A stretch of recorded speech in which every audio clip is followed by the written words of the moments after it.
In this video, I'm going to show you how to replace the side rear view mirror on this Nissan Pathfinder. The process on the driver's side is the same as the passenger side. Let's get started.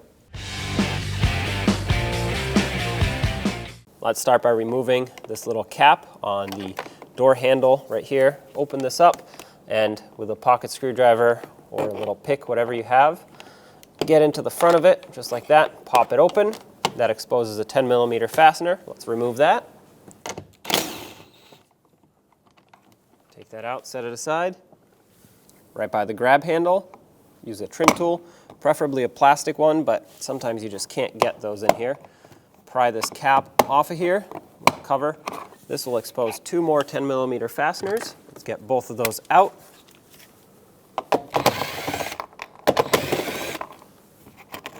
With those out, let's move on to the master window switch. Pry this up and out.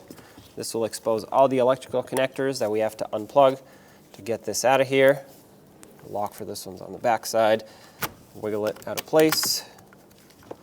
Get this one off and the mirror switch.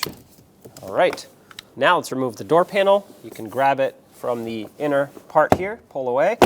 All the plastic clips should unhook. There we go, now you can pull it up and slightly away from the door, but keep in mind the door handle is still connected on the back side. Pry the cables straight out and up and out from their retainer here. This lower one will just have a round ball attachment. This one will be more of a hook type. Get this out of here. And there you go. That's how you make sure they go in the same spot. Now you can pull the door panel away. And now with the door panel off, you'll see this smaller panel up here in the corner. All you have to do is pry it off. It just has 2 little clips on the back side. And now, before we undo the 3 10mm nuts, let's unplug the electrical connector, which is right down here. Just press on the tab, release that, and now take a 10mm socket, remove all 3 of these. On this last one, I'm going to hold the mirror from the outside in case it wants to fall. I don't have to have my window open. If you do, it is easier sometimes if you want to reach in this way, but you can also reach over the door. Okay, now you can push this through. It does have this push clip here that holds it on, but you still want to be careful. Feed the wiring harness through the opening, and there is your old mirror. Take the new mirror, feed the wiring harness through the opening, and pull it through the other side. Line up the 3 mounting studs.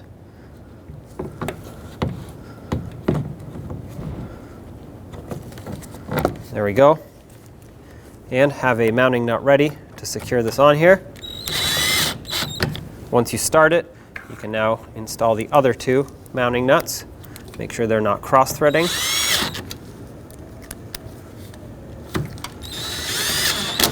To tighten them, make sure they're tightened equally.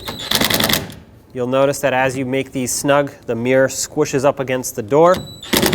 That's normal. That's the gasket sealing up. You don't want any water or air leaks coming in here.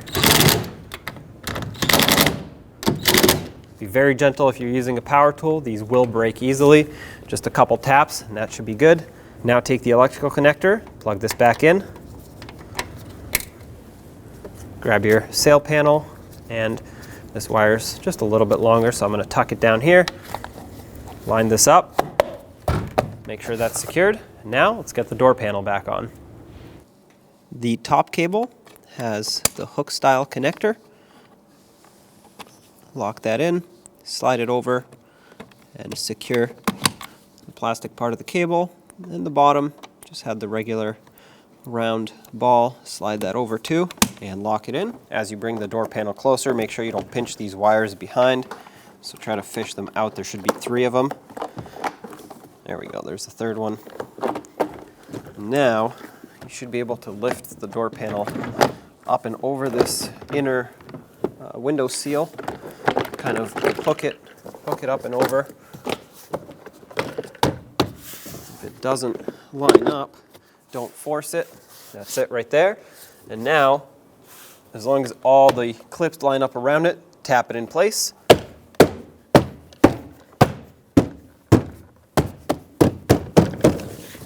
And let's re-secure everything on the front here.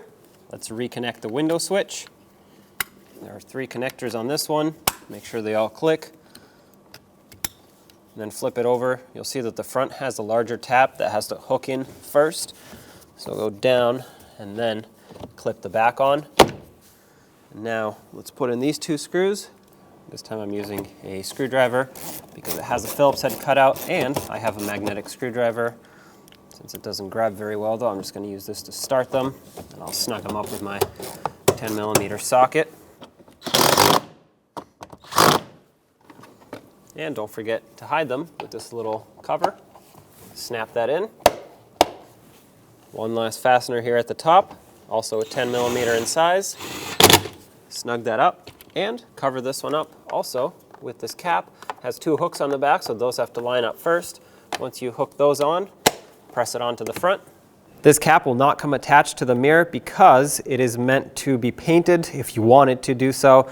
I'm going to install it as it is so that I can show you how to install it. But of course, if you wanted to color match it to the vehicle, you'd have it professionally painted or get a paint matched spray paint can and match it up yourself. Now, all you have to do to install it is line it up. When you feel that it's somewhat in position, press it on. It should click into place. And the key here is that there's no gap between these 2 panels.